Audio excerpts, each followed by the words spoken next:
नमस्कार। आशा है आप सब अच्छे होंगे। एसएन ऑडियो क्लासेस में आपका स्वागत है। निर्मल वर्मा की कहानी में आगे बढ़ते हुए आज हम उनकी कहानी सुनेंगे जिसका शीर्षक होगा कौवे और काला पानी।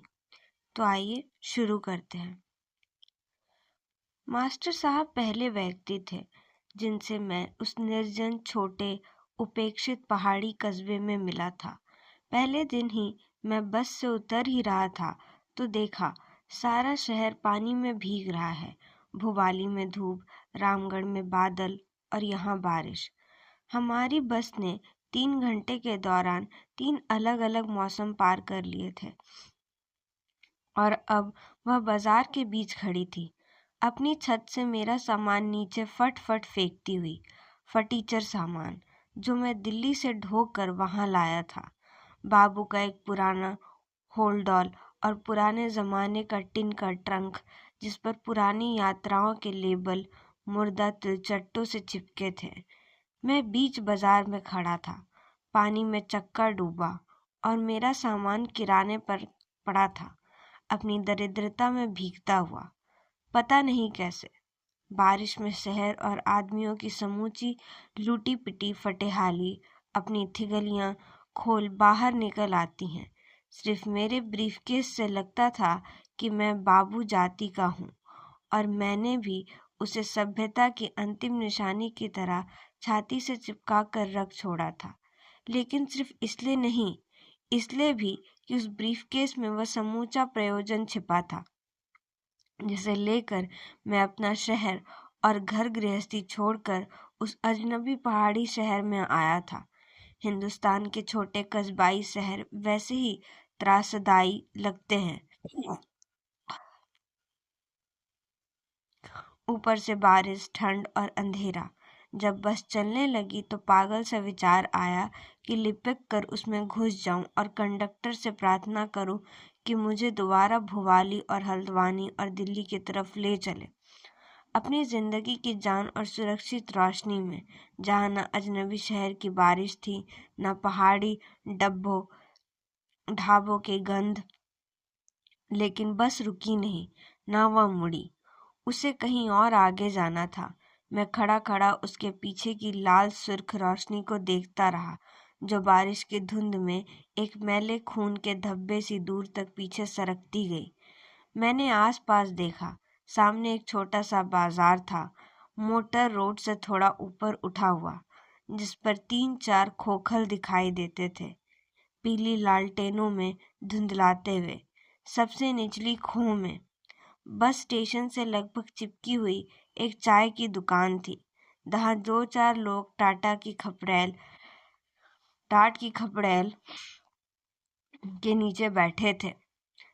मैंने अब अपने ब्रीफकेस को छाते की तरह सिर पर रख लिया था, किंतु मेरे टीन के सुंदर संदूक को होल्डॉल की हालत बुरी थी।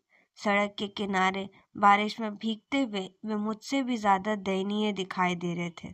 मैं कुछ देर इस उम्मीद में खड़ा रहा कि चाय की दुकान में बैठा कोई आदमी जरूर मुझ पर रहम करेगा, लेकिन अब वे शायद मुझे देख भी नहीं सकते थे। बारिश की दीवार ने मुझे जैसे अचानक अपनी ओट में बाकी दुनिया से अलग कर दिया था। मेरे साथ 3-4 सवारियां जो बस से नीचे उतरी थी, पता नहीं शहर के किस अंधेरे कोटर में गायब हो गई थी। अचानक मुझे अपने सामने एक छाता दिखाई दिया। वह कुछ देर तक मेरे आगे डोलता रहा, मानो तय न कर पा रहा हो कि मैं कौन हूँ, आदमी या प्रेत। फिर छाते के भीतर से एक पीला पहाड़ी चेहरा बाहर आया। यह आपका सामान है? उसने मेरे ट्रंक और होल्डॉल की ओर इशारा किया। जी, मैंने कहा। और आप? मैं? कहाँ जाना है? उसने पूछा। पास में कोई होटल है? मैंने लगभग रिरियाते हुए पूछा। होटल यहाँ? उन्होंने मुझे कुछ ऐसे देखा जैसे मैं जीते जी स्वर्ग की कामना कर रहा हूँ, कोई भी जगह रहने के लिए। मैंने कहा। इस बार उनके चेहरे पर हल्की सी उत्सुकता चमक आई। कितने दिन के लिए? उन्होंने पूछा। मैं असमंजस में खड़ा उन्हें देखता रहा। जब घर से चला था तो दिन महीने का कोई हिसाब नहीं जोड़ा था। मैं कुछ कह पाता इससे पहले ही उन्होंने अपना छाता मेरे ऊपर कर दिया। पहले मैं ही भीग रहा था, अब एक छाते के नीचे हम दोनों आधा आधा भीगने लगे। एक रेस्ट हाउस है, लेकिन आपको 3 किलोमीटर ऊपर चढ़ना पड़ेगा। कोई कूली मिल सकता है इस वक्त? उन्होंने बाजार की तरफ देखा, फिर मेरी तरफ, और तब सहसा कुछ सोचकर मेरे संदूक को हैंडल से पकड़ लिया। चलिए मेरे साथ आइए। मैंने उन्हें रोकना चाहा, किंतु वे मेरे संदूक उठाकर आगे बढ़ गए थे। मेरे पास कोई चारा नहीं था, सिवाय इसके कि मैं भी अपनी होड़लौल उठाकर उनके पीछे चल सकूं।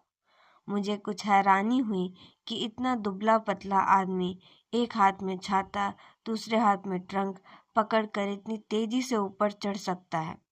बस स्टेशन पीछे छूट गया, बाजार की दुकानें बहुत नीचे ढुलक गई और हम ऊपर चढ़ते हुए, शायद ये कहना ठीक होगा कि वे ऊपर चढ़ते हुए और मैं उनके पीछे घिसटता रहा।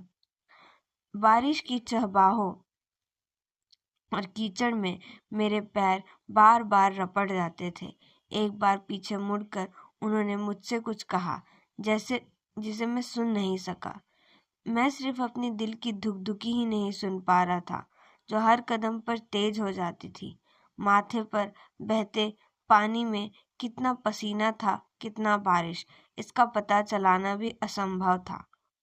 उस दिन मैं अपनी यात्रा की थकान और भीतर की बेचैनी के बावजूद अंधाधुंध कितनी ऊपर चढ़ गया था, यह सोचकर हैरानी होती है। मैं उम्र में ही ऊपर चढ़ा हूँ, पहाड़ पर नहीं। पहाड़ की चढ़ाई तो दूर, घर का जीना चढ़ते ही भीतर की अलार्म घड़ी रिरियाने लगती थी। जिंदगी में पहली बार किसी अनजानी जगह आना हुआ था, अपनी इच्छा से नहीं। अपनी इच्छा होती तो देहरी के परे पाँव नहीं रखती, कम से कम इस जगह नहीं। लेकिन वह जगह मैंने नहीं चुनी थी, जिन्होंने चुनी थी मैं उन्हें ही खोजने इतनी दूर चला आया था। आइए भीतर चले आइए। उन्होंने दरवाजा खोलकर मेरी ओर देखा। पहले क्षण कुछ दिखाई नहीं दिया। मैं देहरी पर खड़ा था, बारिश से बचता हुआ। फिर अचानक कोई चीज भग से जल उठी, लालटेन की रोशनी, और तब मुझे पता चला कि वह मुझे किसी होटल या धर्मशाला में नहीं, सीधे अपने घर ले आए हैं। मैं शायद कुछ देर असमंजस में वहीं खड़ा रहता, यदि बाहर से हवा का थपेड़ा मुझे ढकेल कर भीतर ना ले जाता। कोई चीज है इच्छा? शायद वह आदमी का सबसे बड़ा माया मोह है। इच्छा जिस लाइन पर चलती है, उससे कितनी दूर छिटक कर हम घिसटते हैं। वह हमें काट जाती है और हम दो में बढ़ जाते हैं। मेरा एक हिस्सा घर में पीछे छूट गया था, दूसरा उस शहर में था, पानी और हवा में ठिठुरता हुआ, और शायद तीसरा हिस्सा भी था, जो बेबस सा खड़ा था, हमें असंख्य हिस्सों में बांटता हुआ देखता है। फिर गुस्सा आता है, नपुंसक, बेबस और रुआसा। तब पता चलता है कि जो हमारे साथ घट रहा है, उस पर हमारी इच्छा का कोई बस नहीं है। जैसे मास्टर साहब मुझे ऊपर ले आए थे, वैसे ही आंधी का झोंका मुझे उनके घर घसीट लाया था। अरे बैठिए, बाहर क्यों खड़े हैं? उन्होंने पलंग की ओर इशारा किया। वे खुद स्टूल पर बैठे थे और अपने चिकट जूतों के तस्मे खोल रहे थे। मैंने आपसे होटल ले जाने के लिए कहा था, मैंने कुछ खींच कर कहा। अरे साहब, इसे होटल ही समझ लीजिए, इस मौसम में कहाँ जाएंगे? वे हंसने लगे। एक बार की इच्छा हुई अपना सामान वहीं छोड़कर बाहर निकल जाऊं।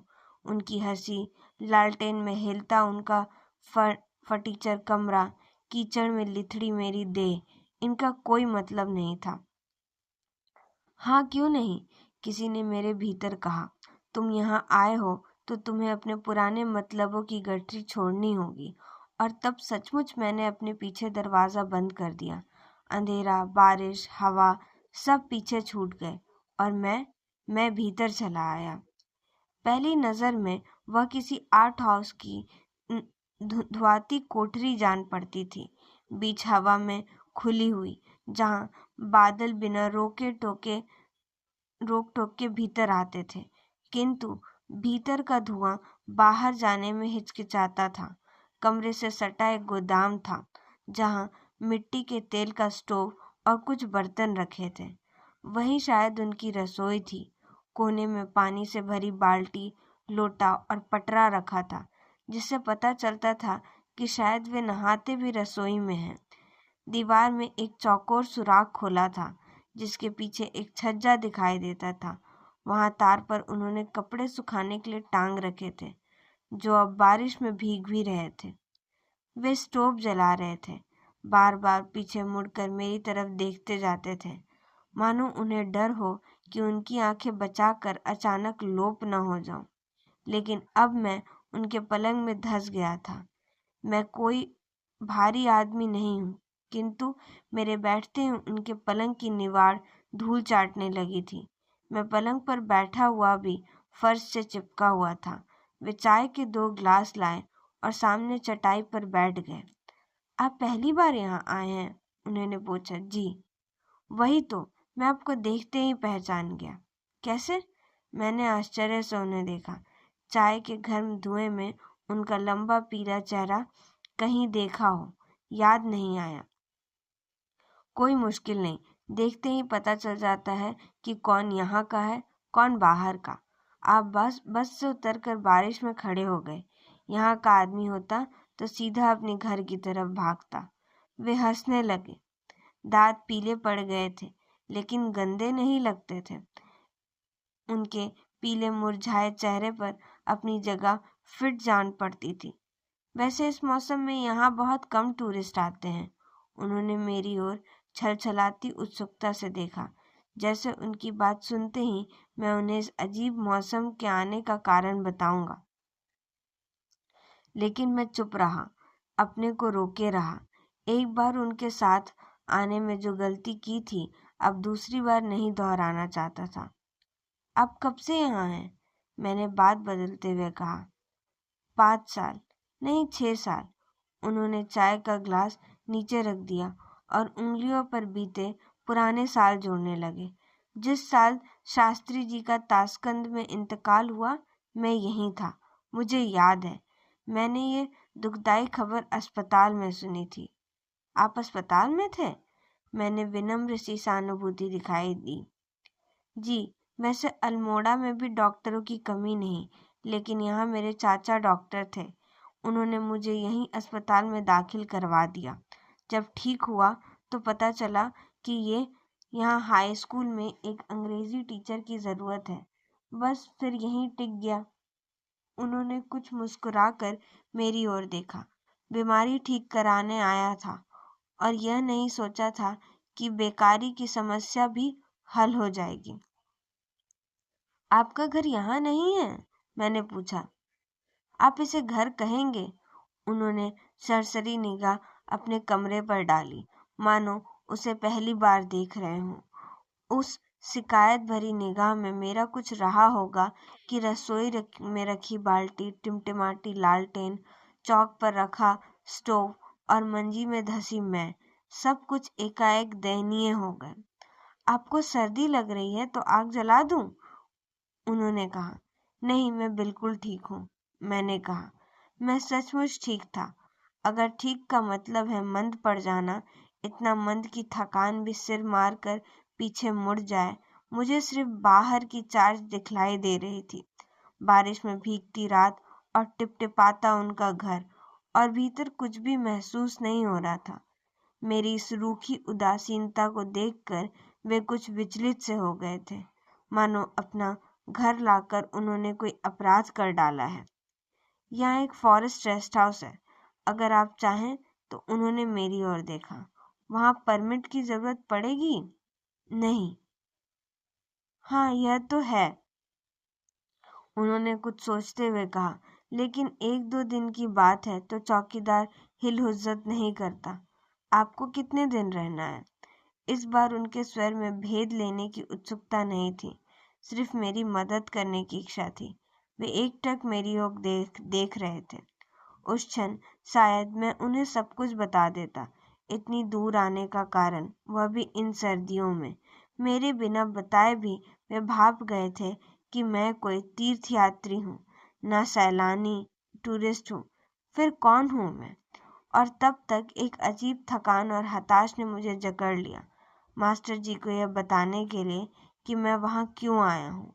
मुझे अपने सारे परिवार का इतिहास बताना होगा, और उसके बाद ही क्या वे मेरे आने का कारण समझ पाएंगे। पता नहीं उन्होंने आंधे धुंधलके में क्या देखा, मेरा चेहरा या अधेड़ उम्र की बदहवासी, कि आगे कुछ नहीं पूछा। मुझे वहीं छोड़कर वे बाहर छज्जे पर चले गए और अपने भीगे कपड़ों को समेटकर रसोई में ले आए और एक एक कर उन्हें निचोड़ने लगे। मैंने चैन की सांस ली। उनका ध्यान मेरी ओर से हट गया था। मैंने अपना बिस्तर खोलकर फर्श पर ही बिछा लिया। लालटेन मेरे सिरहाने के पास टिपाई पर रखी थी। उसकी पीली रोशनी में मैंने ब्रीफकेस के कागज बाहर निकाले। मैं उन्हें आखिरी बार देख लेना चाहता था, कुछ वैसे ही जैसे कोई विद्यार्थी परीक्षा से पहले अपने नोट्स पलटता है अचानक सब कुछ व्यर्थ और अर्थहीन जान पड़ता है। जायदाद के बासी भुरभुरे कागज जिसे बाबू पीछे छोड़ गए हैं और जो इस कोठरी में और आज भी अधिक विभिन्न दिखाई दे रहे हैं। उनके बीच बहुत संभाल कर 3 पत्र रखे थे। बड़े भाई और छोटी बहन की लिखावट को अलग अलग से पहचानना मुश्किल नहीं था, किंतु तीसरा मुड़ा तुड़ा कागज। स्टेशन जाने से पहले माँ ने सबकी आंख बचाकर वह मुझे दिया था और मैंने उसे जल्दी से बिना देखे बिना पढ़े अन्य कागजों के बीच फेंक दिया था। माँ की चिट्ठी, वह जो होठ फड़फड़ाते हुए कागज पर अक्षर चीथा करती थी। पता नहीं उन्होंने किस भाषा में अपना संदेश भेजा था। मुझे उस समय भी उसे पढ़ने की इच्छा नहीं हुई। लालटेन की टिमटिमाती रोशनी में मृत पिता के कागज उतने ही मृत जान पड़ रहे थे जितने जीवित लोगों के पत्र। यदि उन सब को मास्टर साहब के स्टोव में झोंक दूं तो पल भर में हमारा मकान, घर और गृहस्थी के लोग, मरे और अजीवित रिश्तों का लेखा जोखा एक लपट में भस्म हो जाएगा। सिर्फ एक मैं रह जाऊंगा, मैं और वे जिनसे मैं इतनी दूर यहाँ मिलने आया था। सहसा मास्टर जी की छाया कागजों पर पड़ी। वे चौक की देहरी पर खड़े हो गए। हाथ गीले थे और कमीज की आस्तीनों बाजुओं पर चढ़ी थी। लगता है आप कोई मुकदमा लड़ने आए हैं। वे मुस्कुरा रहे थे। मैंने जल्दी जल्दी सब कागज समेट कर ब्रीफकेस में ठूस दिए। शायद वे ठीक कहते हैं, कल पेशी का दिन होगा। 10 साल बाद पागल सी इच्छा हुई कि अभी घर पर उनसे मिल लूं और कल सुबह की बस से दिल्ली लौट जाऊं, किंतु मास्टर जी ने मेरे पागलपन को बीच में ही तोड़ दिया। चलिए हाथ मुंह धो लीजिए, पानी गर्म हो गया है। उस रात मैं मास्टर जी के कमरे में ही सोया। मैं अपना हुलडॉल साथ लाया था, इसलिए उन्हें कोई परेशानी नहीं हुई। हालांकि पलंग को लेकर वे थोड़ा बेफर हो गए। वे खुद फर्श पर सोना चाहते थे और मुझे पलंग देना चाहते थे। मैं उनसे कैसे कहता कि उनकी मांजी पर डोलते हुए मुझे रात भर भूकंप का भ्रम होता रहेगा। मुझे डर रहता था कि खाने को लेकर एक और भूकंप खड़ा होगा।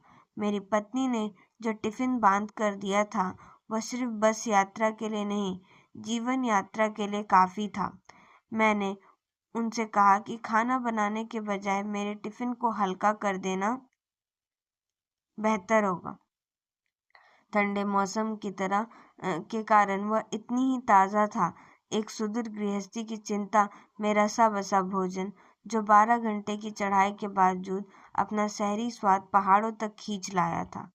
मेरे खुले टिफिन को देखकर उनके चेहरे पर एक बीहड़ सी वीरानी उमड़ आई। पूरी, अचार, सब्जी और पुलाव अलग अलग कटोरियों में सजे हुए। शायद उन्हें अपनी गलती पर पछतावा भी महसूस हुआ कि मुझ जैसे व्यक्ति पर दया करना कोई बहुत जरूरी नहीं था, किंतु उन्होंने कहा कुछ नहीं, चुपचाप स्टोव जलाकर खाना गर्म करने में जुट गए। उनकी रसोई जितनी साफ सुथरी थी, कमरा ही उतना अस्त व्यस्त था। फर्श पर धूल में अटी किताबें और पुरानी पत्रिकाओं का ढेर लगा था। कोठरी की छत धुएं की कालिख से पुती हुई थी। दीवार पर एक रंग उड़ी अलमारी थी, जिसकी अधजुली दराजों से कपड़े बाहर झांक रहे थे। कमरे में कुछ वैसी ही उजाड़ यतीमी थी जैसे धर्मशाला के कमरों में होती है। मुझे यह सोचकर कुछ भयावह जान पड़ा कि वे यहाँ दिन रात गर्मी सर्दी में अकेले रहते होंगे। शायद इसी अकेलेपन से बचने के लिए वे मुझे अपने साथ ले आए। उन्होंने मेरे बारे में कुछ नहीं मालूम था। इस बात पर मुझे इतना आश्चर्य नहीं था जितना इस पर कि एक बार लाने के बाद उन्होंने मुझसे यह भी नहीं पूछा कि मैं कौन हूँ, कहाँ से आया हूँ। तब तक अजीब सा संदेह मुझे कोचने लगा। शायद उन्हें सब कुछ मालूम हुआ, तभी तो वो बस स्टैंड पर पानी में भीगते खड़े थे और मुझे देखते ही मेरे पास लपक आए। लेकिन किसने उन्हें यह बताया होगा कि सिवाय उनके जिनसे मैं मिलने आया था, क्या किसी ने पहले से ही तो मास्टर जी को मेरे आने के बारे में सूचना नहीं दे दी थी? लीजिए, जल्दी से खा लीजिए, नहीं तो 1 मिनट में सब ठंडा हो जाएगा। उन्होंने मेरे टिफिन का खाना थाली में परोसकर सामने रख दिया। आप नहीं खाएंगे? मैं तो खाने के बाद ही बाहर निकल जाता हूँ, तब तक कुछ देर टहल नहीं लेता। ठीक से नींद आती है। आप खाइए। वह मेरे सामने चटाई पर बैठ गए। अकेले खाते हुए मुझे कुछ अजीब सी वीरानी ने पकड़ लिया था। पता नहीं वे इस घड़ी क्या कर रहे होंगे। पत्नी शायद नीचे माँ के पास होगी और बच्चे अपने कमरे में स्कूल का काम कर रहे होंगे। मास्टर जी की जर्जर कोठरी और धुंधुआती रोशनी ने मुझे अपने घर के लोग किसी दूसरे ग्रह के प्राणी जान पड़ते थे। यह विश्वास करना असंभव था कि अभी 12 घंटे पहले मैं उनके साथ था। देखिए, पानी रुक गया, कल सुबह तक साफ हो जाएगा। मास्टर जी के स्वर में बच्चों का उल्लास छलक आया। मेरे हाथ ठिठक गए। टीन की ढलुआ छत से पानी की धार नीचे गिर रही थी, किंतु बारिश सचमुच थम गई थी। छज्जे के बाहर धुंध अब भी थी, लेकिन इतनी हल्की और इकहरी कि उसके पीछे धुले हुए तारे चमचमा रहे थे। आपका स्कूल कहीं पास में है? मैंने पूछा। मैं आपको बताना भूल गया, आप दरअसल स्कूल में ही बैठे हैं। वे मुस्कुराने लगे। ये स्कूल है? मैंने विस्मय से चारों ओर देखा। जी, यह स्कूल का ही हिस्सा है। मुझे अभी तक मकान नहीं मिला, इसलिए उन्होंने स्कूल का एक कमरा मुझे दे दिया। वैसे भी छुट्टियों में सारे कमरे खाली पड़े रहते हैं। आप छुट्टियों में कहीं नहीं जाते? एक आध दिन के लिए अल्मोड़ा उतर जाता हूँ, लेकिन वहाँ मेरा मन घुटता है।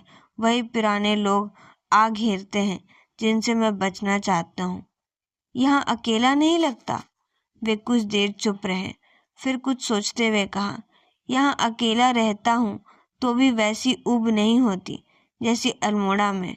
फिर जब मन करता है तो बाबा के पास जा बैठता हूँ। बाबा कौन? उन्होंने मेरी ओर देखा अपनी टहती आंखों से, फिर एक छोटी सी मुस्कुराहट उनके चेहरे पर फैल गई। एक ही तो है, और कौन?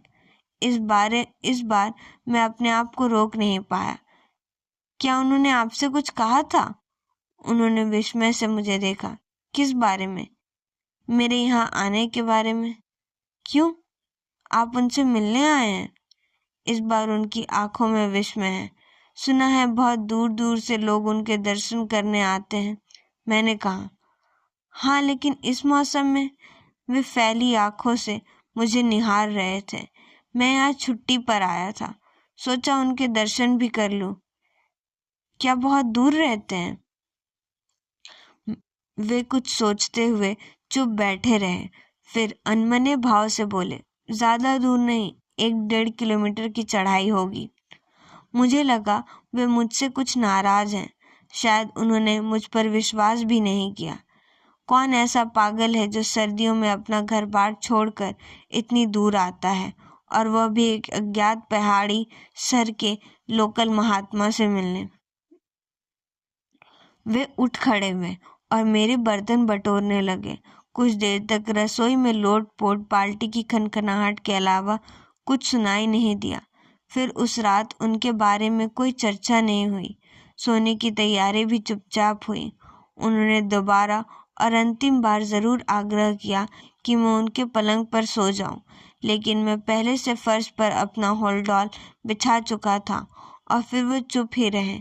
सिर्फ इतना पूछा कि क्या वे लालटेन जलाकर पढ़ सकते हैं, और वे देर तक कोई अंग्रेजी का उपन्यास पढ़ते रहे जिसके लेखक का नाम मैंने कहीं पढ़ा सुना नहीं था। मैं ब्रीफकेस के सिरहाने रखकर लेट गया, लेकिन नींद देर तक नहीं आई। इतनी लंबी जिंदगी में यह पहला मौका था कि किसी अजनबी के घर मैंने रात काटी हो, और वह सचमुच रात को काटना था, जहाँ एक तरफ मैं था, दूसरी तरफ मेरा घर, नौकरी, गृहस्थी, जिसे मैं पहली बार छोड़कर अकेला बाहर आया था। मेरी पत्नी को पता चलता कि घर छोड़ते ही मैं पहला पड़ाव किसी स्कूल मास्टर की कोठरी में डालूंगा, तो उसे सचमुच हैरानी होती। वह मुझे हमेशा घर घीसू कहती थी, और उसे हमेशा यही सदमा सताता था कि इतनी लंबी विवाहित जिंदगी में मैं कहीं उसके साथ यात्रा पर नहीं गया। काम चलाऊ सफ़र बहुत किए, किंतु छुट्टी लेकर किसी तीर्थ स्थान या पहाड़ी स्टेशन जाना नहीं हुआ। और अब यह जगह, पहाड़ लेकिन हिल स्टेशन नहीं, और तीर्थ स्थान के नाम पर पशुओं का अस्पताल, एक शिव का मंदिर जहाँ वे रहते थे। क्यों अब भी रहते हैं? मुझे अजीब सा लगा कि दिल्ली की आदत अब भी मेरे साथ चिपकी थी, जहाँ सब लोग उन्हें अतीत में याद करते थे।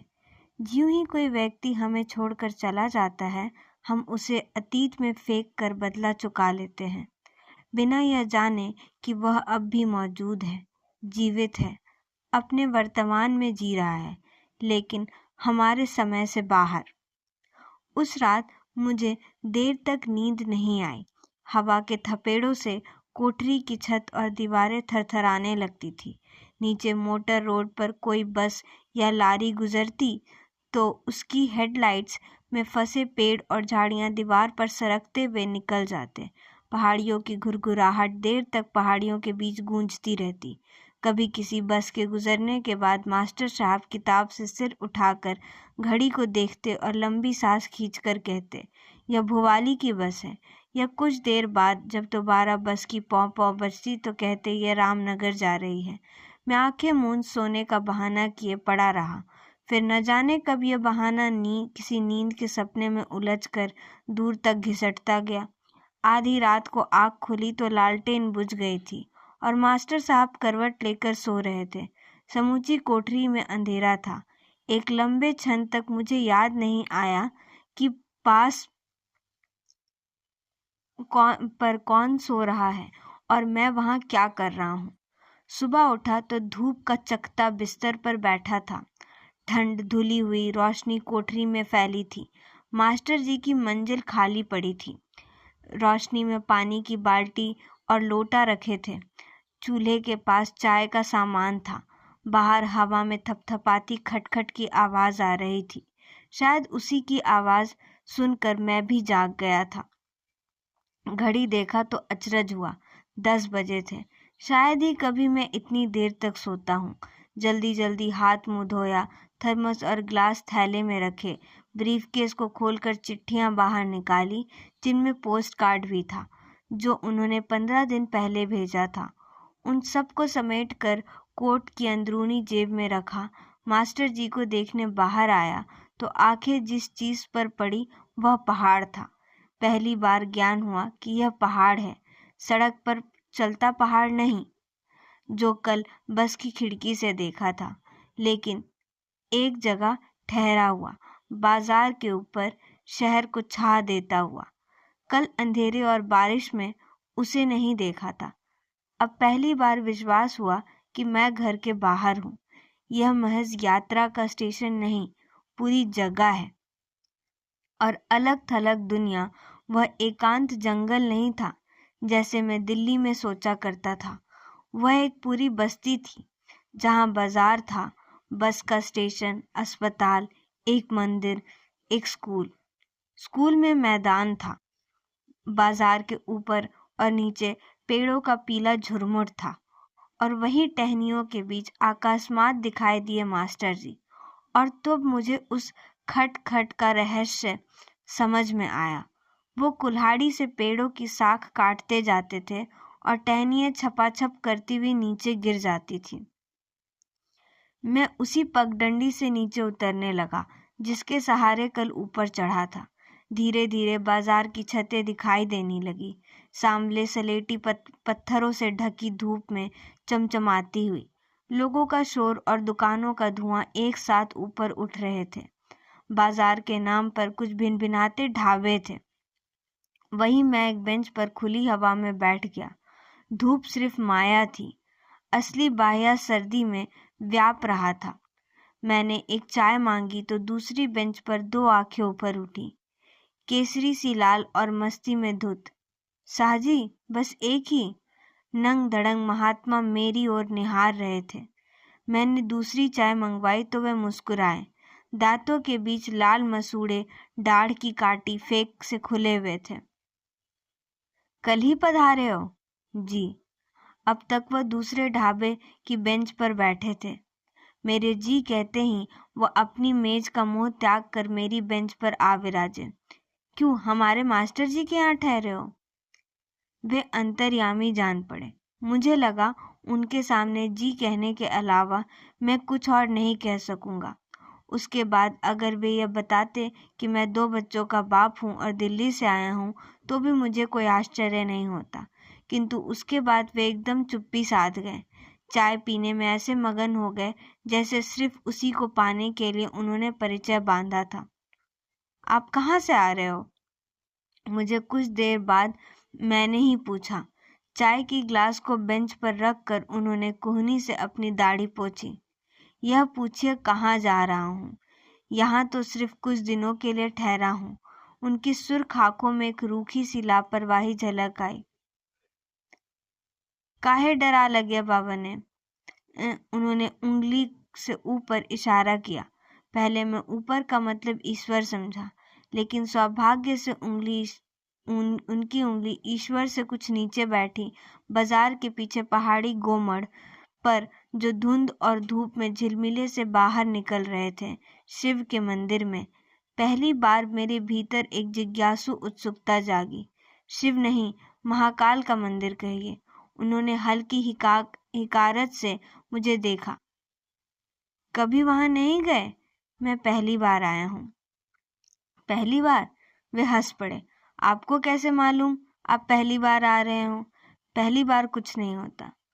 मैंने आपको भी पहली बार देखा है, मैंने कहा। सचमुच? उन्होंने मेरी ओर देखा। और इसको? उन्होंने पाइन की ओर इशारा किया जो सड़क के किनारे नीचे खड्ड से ऊपर उठ रहा था, हवा में डोल रहा था। पेड़? मैंने जिज्ञासा से उन्हें देखा। इसमें क्या है? और मैं? उन्होंने लंगोट की बीड़ी निकाली और भट्टी के सुलगते हुए कोयले के पास उसे लगा दिया। मुझ में क्या है? बीड़ी सुलग रही थी और धुएं की तीखी लट ऊपर उठ रही थी। मैंने उनकी नींद देह को देखा था। एक एक हड्डी सर्दी की सफेद धूप में चमक रही थी। ठिठुरती कृष्णकाय देह नहीं, बल्कि ऐसा पिंजर जो देह को अपनी ठठरी गठरी में गरमाए रखता है। नहीं, मैंने उन्हें पहले नहीं देखा था, लेकिन उन्हें देखते हुए मुझे अचानक अपने पिता की अस्थियां याद हो गई, जिन्हें गठरी में बांधकर मैं दिल्ली के कनखल ले गया था। जैसे अगर रेल की खड़खड़ाहट में उनकी अस्थियां जुड़ जाती तो वे सामने वाली देह की तरह एक बार फिर उठकर खड़ी होती। और तब मुझे लगा, चेहरा पहले ना कभी देखा हो, किसी का होना उसकी याद दिला सकता है जो पहले कभी जीवित था और अब नहीं है। घूमने आए हो? उनकी तरेती आंखें मुझ पर टिकी थी। मुझे चुप देखकर वे सब कुछ आगे सरक आए थे। बाबा के दर्शन करने आए हो? क्यों, ठीक कहा? जी। मैंने उनकी ओर देखा। रास्ता मालूम है? उन्होंने पूछा। इस बार उनके स्वर में न खींच थी न चिड़चिड़ाहट, सिर्फ एक मुलायम सी नम्रता थी। मंदिर के रास्ते पर उन्होंने कहा, सीढ़ियां छोड़कर पगडंडी पकड़ लेना, सीधी वही बात है। इस समय दर्शन देंगे? मैंने पूछा। देख आओ, अगर बाहर बैठे हुए तो दर्शन होंगे ही, लेकिन भीतर हुए तो रहने देंगे। आजकल थोड़ा बीमार चलते हैं। बीमारी कैसी? मेरे स्वर में कुछ रहा होगा कि वे झुंझला उठे। अधबुझी बीड़ी को फेंक दिया। बीमारी क्या, अंदर की अवस्था है, बनती बिगड़ती रहती है। उनके स्वर में कुछ ऐसा नहीं था जो मुझे चिंतित करता, किंतु थोड़ी सी हैरानी जरूर हुई। अपनी चिट्ठी में उन्होंने बीमारी के बारे में एक शब्द भी नहीं लिखा था। क्या उन्हें डर था कि मैं अपने साथ माँ को घसीट लाऊंगा? मुझे उनके डर पर हंसी आने लगी। वे जो घर की सीढ़ियां नहीं चढ़ सकती, बस के धक्के नहीं खाते हुए 2100 किलोमीटर ऊंचाई पर आएंगी। उसके बाद मैंने उनसे कुछ नहीं पूछा। बेंच से उठा, खड़ा हुआ। अघोर बाबा ने कुछ आश्चर्य से मुझे देखा। क्या अभी जा रहे हो? जी। ऊपर पहुंचने में कितनी देर लगेगी? पूरी उम्र। वे हंसने लगे। लेकिन तुम भटक तो नहीं जाओगे? आधे घंटे में पहुंच जाओगे। मैंने दुकान से अपने थर्मस में पानी भरवाया।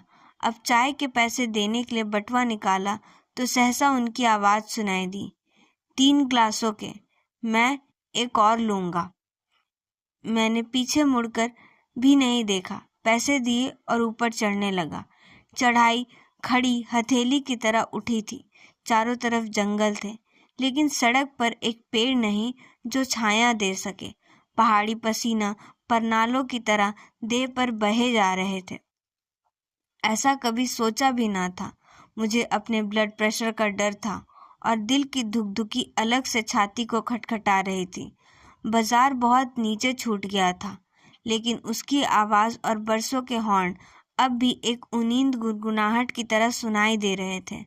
कुछ देर बाद वे आवाजें भी गुम हो गई थी और मुझे लगा जैसे वहां मेरे अलावा कोई नहीं है, न जानवर, न हवा, न आदमी। अगर मैं कई किलोमीटर इसी तरह चलता जाऊं और ना मैं खत्म होऊंगा, न रास्ता खत्म होगा, और इसी तरह ऊपर चढ़ता रहूंगा, पसीने में नहाया हुआ, ना कुछ देखता हुआ न सोचता हुआ। लेकिन तभी पांव ठिठक गए, जैसे मुझसे कह रहे हों, अगर तुम निढाल हो तो हमें कोई परवाह नहीं। आगे एक तिराहा था, उठी हुई हथेली पर 3 उंगलियों की तरह खुला हुआ। 2.5 पगडंडी पर काला बोर्ड दिखाई दिया, जिस पर सफेद खड़ियों से एक तीर बना था और तीर की नोक से बिंधे 4 अक्षर मेरी तरफ ताक रहे थे,